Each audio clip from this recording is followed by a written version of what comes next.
Intellect, the God of our forefathers, the God of Abraham, the God of Isaac, and the God of Jacob. And with that being said, let's move forward. You know, we all strive for that relationship with God. You know, we all strive for the love he had for our father Abraham. I'm Nasi Yashi. Welcome to the Spiritual Development Channel. I'm Nasi Yashi. There's levels to this. It's only time to level up. Let's strive for greatness. Let's strive for the right thing. Yeah, let's down with for our fathers, the one that paved the way for what they. Welcome to the Spiritual Development Channel. I'm Nasi Yashi. Well, and today we got a powerful lesson. I'm going to continue with the Black South Arabia series. This is part 2, and it's titled Jethro and the Kushites of Midian and Arabia. Now, Jethro's name literally means cord. And as you know, what a cord does, it intertwines 2 different strands, or sometimes 3 different strands. And the symbolism behind the cord represents conjunction. And conjunction is the action or instance of 2 or more events or things occurring at the same time in place and space. So they're almost combining 2 things. And what would they be combining in the scripture? Well, you have Jethro the Midianite meeting the Hebrew. So we're talking about cultural practices or authoritative practices that are actually coming and combining together to form the foundation of the Hebrew Israelite kingdom. Now, I want to start in a peculiar place in the scriptures, and that's Numbers 12:1. Numbers 12:1. Numbers 12:1. Miriam and Aaron begin to talk against Moses because of his Kushite wife, for he had married a Kushite. Okay, if you've been following along with this story, it's kind of weird because the only wife you know Moses to have is Zipporah. But if you like the Cecil B. DeMille movie, then you're probably thinking that he conquered Ethiopia and got him a Kushite wife from there when he conquered them and they had a treaty. Well, that comes from Josephus. And Josephus got that from a contemporary of his time who was a playwright, who was not a historian, but a playwright. So it doesn't mean that there's so much factual evidence that supports that, but a lot of times these things had made up our childhood memory, so we believe that Moses had multiple wives. Let's say he did or he didn't, but let's go from here and say, okay, who was this Kushite woman? Or is she Zipporah? And if so, how? So let's speak of Midianites and Kushites and see how they differ and see how they're alike and where do they derive from. Midianites predominantly came from the eastern side of the Gulf of Aqaba, okay, which is in the modern Saudi Arabia. Kushites are primarily known to come from south of Egypt, the Sudan and Nubia area. The kingdom was known as the Nubia Kingdom or the Nabatean Kingdom. To identify Kush as Ethiopia would kind of be injustice to how large and how great the Kushite kingdom was. Because when you read Genesis, the Kushite kingdom seems to engulf half of the east coast of Africa and the Arabian Peninsula. But let's take these 2 cultures and see if there was a time where they kind of collided. Genesis gives a hint of intermingling of 2 groups, and this is why the genealogy in Genesis is very imperative to understand where these races come from and where did they intermarry and how did they become either one or separate or amalgamated group. When you look at Genesis 10:7, it states, the sons of Cush, Sheba, Havilah, Sabta, Rama, Sabteka, the sons of Rabban, Sheba, and Dedan. All right, let's go to Genesis 25:1-3. But before we read on, remember those were the sons of Cush. And remember the names Sheba and Dedan. Genesis 25:1-3. Then again, Abraham took a wife, and her name was Keturah, and she bare him Zimram, Yokshan, and Medan, and Midian, and Ishbak, and Shua. And Yokshan begot Sheba and Dedan. And the sons of Dedan were Asherim, and Letusim, and Leumim. Okay, hold on. Is it a coincidence that they have the same name of children? Two of the children have the same name? This is very interesting. Well, this wouldn't be a coincidence. What happens is there's cousin or second wife name and prerogative is what we call in history. And in that means that if a man has two wives, the second wife will name her son after her father, because the first wife's son was the heir. So if there was any beef with the heir, the second wife's son can go back into her father's lineage and take a portion of the land there. So when you start to see the names starting to be similar on both sides of genealogies, that means that there was some kind of marriage going on and an intermingling between the two groups. So this should be real helpful when you start reading the scriptures from now on. Also, let's go to Habakkuk, the 3rd chapter, the 7th verse. I saw the tents of Cushan in affliction, and the curtains of the land of Midian did tremble. So now you're seeing the physical housing of Cush or settlement of Cush in the land of Midian using the scriptures. So now let's go to outside sources and see what they say. Wilford, a student of Indian literature, states that the world, according to the Puranas, an ancient historical book, was divided into 7 dweepas of divisions. Ethiopia was Cush Dweepa, which included Arabia, Asia Minor, Syria, Nubia, Armenia, Mesopotamia, and the extended regions in Africa. So all of these were known as divisions of Cush or Cush Dweepa, provinces of Cush. Cush was the earliest world power that set up provinces all over the world. And we see this inside of Genesis when we start to see Nimrod going in and building up multiple cities inside of what is now known as Babylon. In the book, Wonderful Ethiopians of Ancient Kushite Empire by Drusilla Junji Houston, she writes, the Sabians, the Himyarites, and the Ethiopians maintained supremacy almost to the modern times, but the ancient glory had departed previous to the rise of Assyria in 1800 BC. Now, the Sabians are the people of Sheba. The Himyarites are a group that we spoke about earlier, and they had a king called Dunuwas. And the Ethiopians, we know who they are. So they maintained their power, but their great golden age was before the Assyrians rose to power.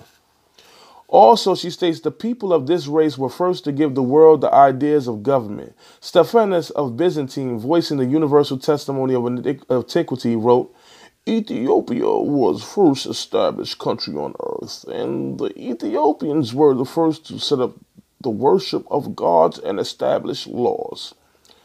The later ages gained from this ancient empire the fundamental principles upon which republican governments were founded. So the ancient Kushites established governments and gave most of the world their religion. And they set up the ideal or concept of a republic. And what's a republic? A republic is when they elect representatives, and which has elected or nominated presidents rather than a monarch. So now there are elected representatives and elected rulers. So you see the similar thing in Deuteronomy, and when Jethro breaks down and helps Moses establish a government. So Jethro comes in, but Jethro's a Midianite. How does this line up with Cush? Well, we see the intermingling already, but let's go further and further. But let's read Deuteronomy 1:13 through 15. Take you wise men of understanding and known amongst your tribe. And known amongst your tribe. This means that this election or picking of these representatives was based off of popularity. And I will make them rulers over you. So here we see some of the earliest republics before the Israel came into becoming a monarch, before the nation begged for a king.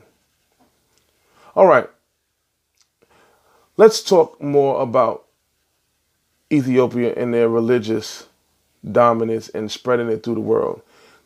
We know that they also gave birth to most religion, and Osiris and Isis, or Asad and Aset, comes from the ancient Kushites.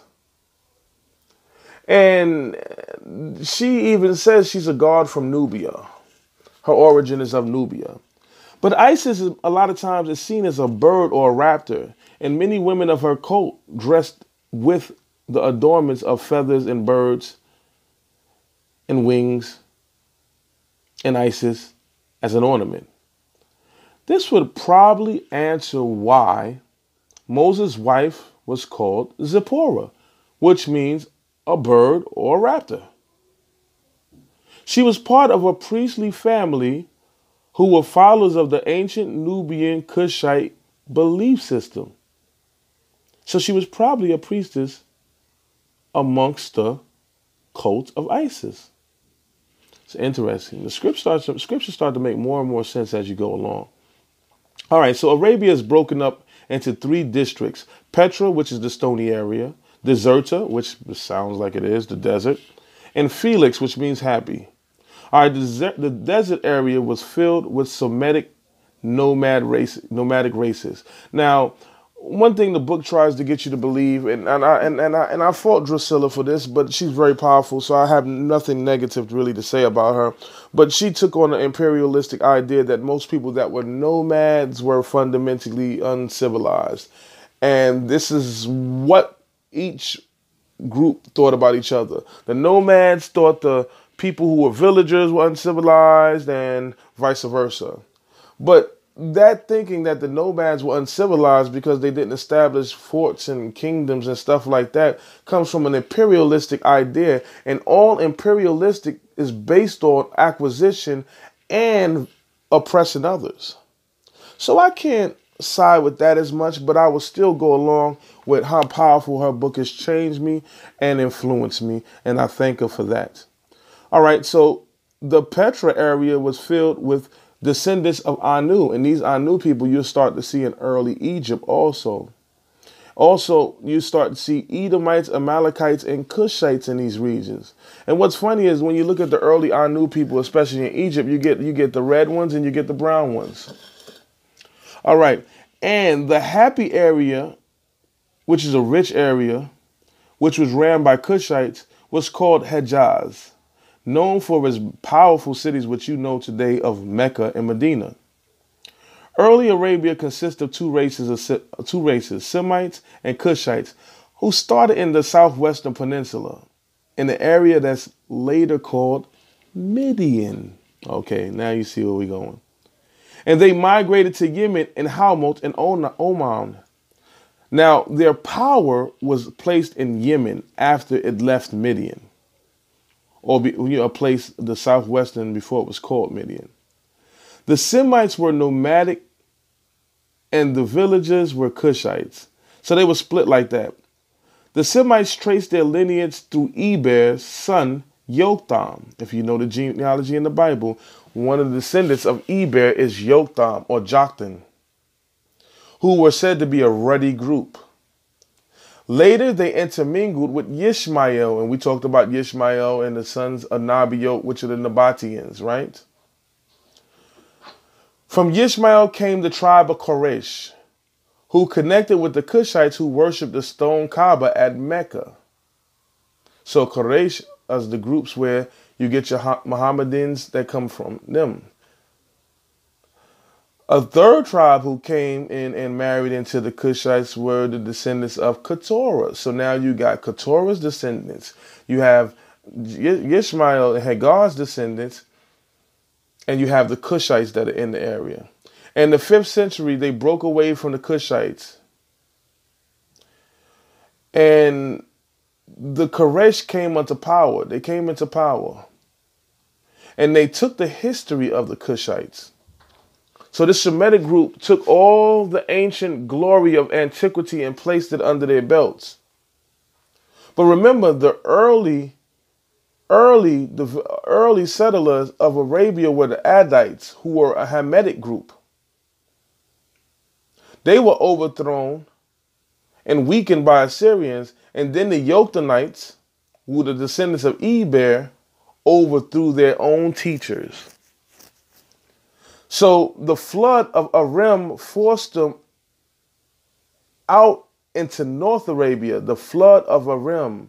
So notice in the Bible, you have a place called Aram. But then when it says that Abraham is from there, it's called Padan Aram, which means the flood of Aram. See, these things and these little twists that you see, you just read it as locations, but Padan Aram means the flooding of Aram that forced this migration of people. During this time, the Sabians immigrated to Abyssinia. So they immigrated into Abyssinia, which is known as Ethiopia. So this is how you get the story of the Queen of Sheba going into Ethiopia, because the Sabians migrated into Ethiopia and they took the history of what Solomon did to them. And this is how they connect the story of the Queen of Sheba, and it's held in Axum today and held by many Ethiopians. To many, the oldest seat of Cush is Arabia, before Memphis and Monroe. So one of the things I showed you is that God has strategically placed the people of Israel. Moses received the information of God in the place of Midian, one of the oldest structural places of divinity ever. And I want to read something from the wonderful Ethiopians of the ancient Kushite Empire on page 127, and I'm going to close out, because I think I did enough to show you how Midian and Cush are one and the same, and Cush dominated Midian, and how Jethro, a priest of Midian, would be considered a Kushite or is a Kushite. So I will go to page 127. And I will start and end with this. To this land Moses escaped after killing the Egyptian. Here he lived, put to school, as it were, among the Midianites, descendants of Cush. Here he married a daughter of Ethiopia. Here he saw the burning bush, and here he talked with God. Here Elijah was fed by ravens. In Arabia was the scene of all the marvelous display of divine power and the mercy that followed the deliverance of Israel from Egypt and accompanied their journeys into the promised land. And here Yah manifested himself in the visible glory to his people. Here today in the desert of sin, manna still forms tiny cereals upon rock. It was out of this region that God selected the race through which in two religions one supreme God should be revealed to the world. The Hebrews and the Mohammedans spring from the same race. All right, and I'm going to skip. The fact that the father-in-law of Moses could show him defects in his administration of government proves that he was in possession of the older and more seasoned form of a law. This scripture tells us that Moses hearkened to the voice of his father-in-law and did all that was said. There is marked similarities between the Hebrew code and the code of Hammurabi, which was the essence of the old laws for thousands of years had ruled the Kushite race. These Hebrew lawmakers were thus placed in close contact with the race which earlier ages had possessed the revelations of God and law and equity. This is why the code of Hammurabi, though it precedes Hebrew law by many ages, yet in many features was the same code. And I'm going to comment on that. And I'm going to close out. The Almighty was so beautiful that before Moses received the Torah that was already in the earth, he was put in a place where he was under a man, a Kushite, that could tell him how to delegate and how to run the government that he was essentially about to be handed. And these codes, yes, are similar to Hammurabi, but many differences, because Hammurabi's code was based on favoritism to imperialistic or capitalistic mindsets. So the Hebrews had the purest form of the code and were instructed how to place the code in a proper manner by Jethro. So this Torah that you see is amongst the oldest instructions in the world and has been maintained and preserved by a race that's in conjunction with the Kushites' order.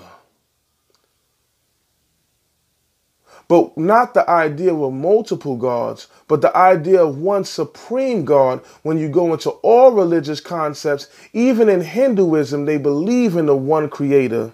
And even in Egyptians. And even in the book of the writings called the Ba-Amun, they list all the Egyptian deities. And at the end of it, it says, but they are all one. So the Hebrews hold the pure source or the pure information and the oldest codes that had the golden age of civilization flourishing.